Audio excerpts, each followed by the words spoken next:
खात्यात 3,000 रुपये यायला सुरुवात. मार्च आणि एप्रिल हे दोन्ही हप्ते एकत्रित सोडण्याचे आदेश दिलेले आहेत. पण काही बहिणींना फक्त 1,500 रुपये जमा झाले, तर काही बहिणींना 3,000 रुपये जमा झाले, तर काहींना 4,500 रुपये जमा झाले. बहिणींच्या कमेंट्स आल्या, आम्हाला 3,000 रुपये नाही जमा झाले, आम्हाला फक्त 1,500 रुपये जमा झाले. 3,000 सांगितले होते पण 1,500 रुपये आले. सरकारचा निर्णय बदलला. काय कारण आहे? फक्त 1,500 रुपयेच आलेत. बाकीचे केव्हा येणार? आज या 9 जिल्ह्यात आणि फक्त 12 बँकांमध्ये सर्वात आधी वाटप होणार आहे. सगळ्या बँकेत पैसे येणार नाही. पोस्ट खात्याचा देखील मोठा प्रॉब्लेम झाला आहे. तर काही महिलांचे बँक खाते डायरेक्ट बंद होणार आहे. जर या बँकेत खाते असेल तर अजिबात पैसे येणार नाहीत. खाते होणार बंद. राज्य शासनाकडून 9 जिल्हे आणि 12 बँकांची यादी आलेली आहे. हे पैसे या 9 जिल्ह्यातील तसेच या 12 बँकांमध्ये जमा केले जाणार आहेत.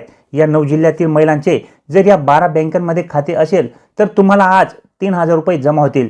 तसेच तुम्ही जर इतर जिल्ह्यातून असाल किंवा तुमचे खाते या 12 बँका सोडून असेल, तुम्हाला लेट पैसे या ठिकाणी जमा होतील. परंतु या 9 जिल्ह्यातील या 12 बँकांमध्ये खाते असणाऱ्या महिलांना 100% जमा होणार आहेत. ते देखील 2 हप्ते एकत्र 3,000 रुपये महिलांच्या बँक खात्यावरती जमा होणार आहेत. मग हे 9 जिल्हे आणि या 12 बँका नेमक्या कोणत्या आहेत याविषयी सविस्तर माहिती जाणून घेऊया.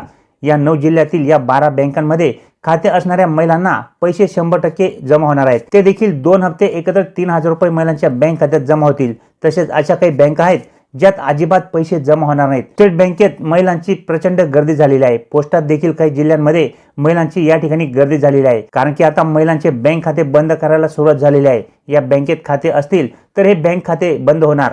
वरून आदेश आलेले आहेत. या 12 बँका आणि या 9 जिल्ह्यात मार्च एप्रिलचे 3,000 रुपये येणार आहेत. आज कोणते 9 जिल्हे आणि कोणत्या 12 मुख्य बँका आहेत की जिथे पैसे येणार आणि कोणत्या अशा बँका आहेत की ज्यांचे बँक खाते डायरेक्ट बंद होणार आहे याविषयी माहिती घेणार आहोत. 21व्या हप्त्यासाठी कठोर आणि कसून चौकशी होत होती, ती आता या ठिकाणी थांबवण्यात आलेली आहे. आता सर्व लाडक्या बहिणींना पैसे देण्याचा निर्णय या ठिकाणी झालेला आहे. बहिणींसाठी गोड बातमी आलेली आहे. आता कोणत्याही बहिणींची कपात होणार नाही. सगळ्या बहिणींना मेसेज येणार. लाडक्या बहिणींना आज बँकेत मेसेज येणार. 9 जिल्हे आणि 4 विभाग असे आहेत की ज्यामध्ये कोकण, मध्य महाराष्ट्र, मराठवाडा आणि विदर्भ यामध्ये देखील पैसे वाटपाची प्रक्रिया आता अंतिम टप्प्यावर आलेली आहे. मार्च आणि एप्रिलचे 2 हप्ते 1,500 रुपये प्रमाणे येणार आहेत. बहिणी वाट पाहत होत्या 2,100 रुपयाची, पण याविषयी देखील मुख्यमंत्री साहेबांनी गुड न्यूज दिलेली आहे. ते म्हणाले की 2,100 रुपये देखील आम्ही वेळेवरती लवकरच बहिणींना देणार आहोत. आज सकाळीच या ठिकाणी सर्व अधिकाऱ्यांना शासनाने आदेश देऊन टाकले की मार्च एप्रिलचे दोन्ही हप्ते लाडक्या बहिणींना एकत्रित जमा करावेत. त्यामुळे आज 100% या 9 जिल्ह्यात आणि या 12 बँकांमध्ये जर तुमचे खाते असेल तर पैसे येणार आहेत. तर कोणत्या खात्यात पैसे येतील आणि कोणत्या खात्यात पैसे अजिबात येणार नाहीत हे तुम्हाला जाणून घेणे खूप महत्त्वाचे असणार आहे. लाडकी बहीण योजनेअंतर्गत 1,89,00,000 महिलांना डीबीटीद्वारे 3,000 रुपये वितरित करण्याचे काम आता सुरू होत आहे. आता ही संख्या मोठी असणार आहे. त्यामुळे सर्वच महिलांच्या बँक खात्यात एकाच दिवसात पैसे जमा होणे शक्य नाही. त्यामुळे सर्व जिल्ह्यातील महिलांना पैसे जमा होणार नाहीत.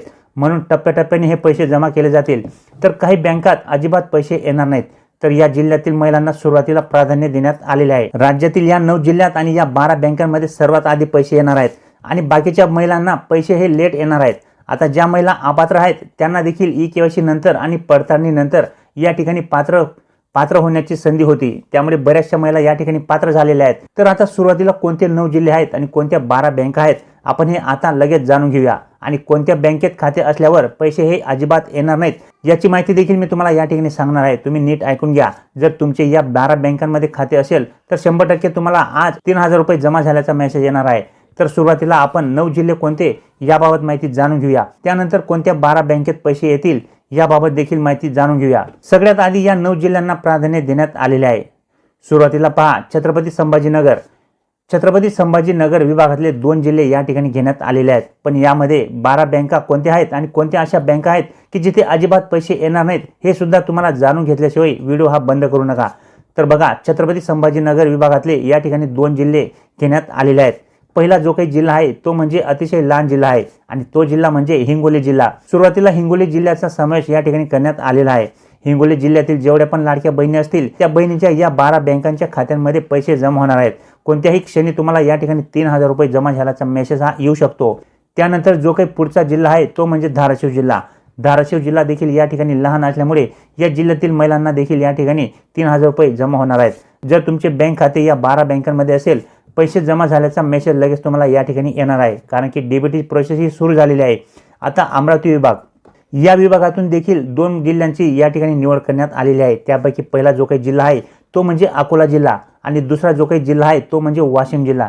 या दोन्ही जिल्ह्यातील महिलांच्या खात्यात पैसे या ठिकाणी 100% येणार आहेत। तुम्हाला या ठिकाणी 24 तासाची वाट ही बघावी लागणार आहे। 24 तासांचा या ठिकाणी वेटिंग पिरियड असणार आहे। पुढच्या 24 तासात 100% या ठिकाणी तुम्हाला या जिल्ह्यातील महिलांना पैसे हे जमा होणार आहेत। आता कोकण विभाग बघा, कोकण विभागातून सुरुवातीला सिंधुदुर्ग आणि रायगड या जिल्ह्यांचा समावेश करण्यात आलेला आहे, कारण की या जिल्ह्यांमध्ये लाभार्थी संख्या ही कमी आहे।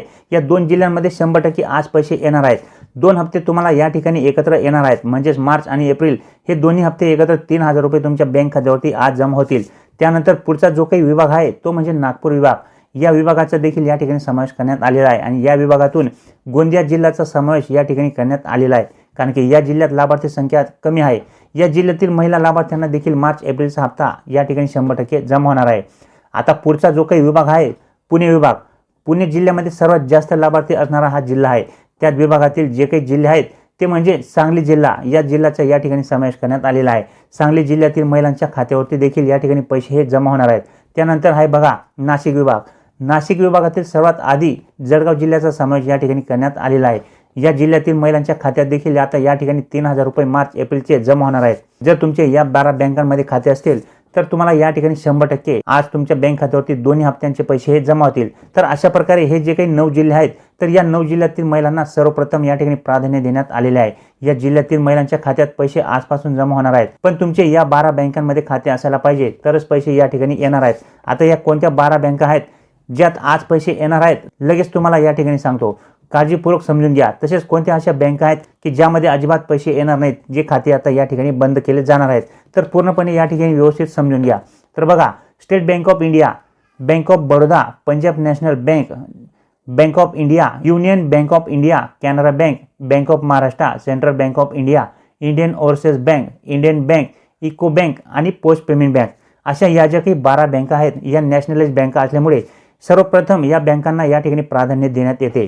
या बँकांमध्ये खाते असणाऱ्या महिलांना आणि जे काही 9 जिल्हे सांगितले त्या 9 जिल्ह्यातील लाभार्थी महिलांना या ठिकाणी 100% दोन्ही महिन्यांचे हप्त्यांचे पैसे या ठिकाणी 3000 रुपये एकत्र जमा केले जाणार आहेत। तर आता या ठिकाणी समजून घ्या की कोणते बँक खाते आता या ठिकाणी चालणार नाहीत किंवा कोणते बँक खाते या ठिकाणी बंद केले जाणार आहेत। तर बघा मित्रांनो, या ठिकाणी स्वतःचा IFSC कोड नसलेल्या बँका ज्या काही असतील आणि ज्यामध्ये तुमचे खाते असतील तर अशा बँकांना आता या ठिकाणी इथून पुढे बंद केले जाणार आहे।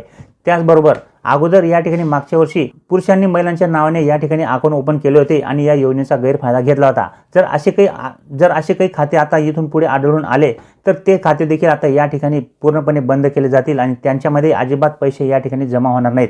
तसेच पतसंस्था, खाजगी ज्या काही बँका असतात त्यांना स्वतःचा या ठिकाणी IFSC कोड नसतो, तर अशा बँका या ठिकाणी आता इथून पुढे अजिबात चालणार नाहीत। त्या बँका आता या ठिकाणी बंद होणार आहेत।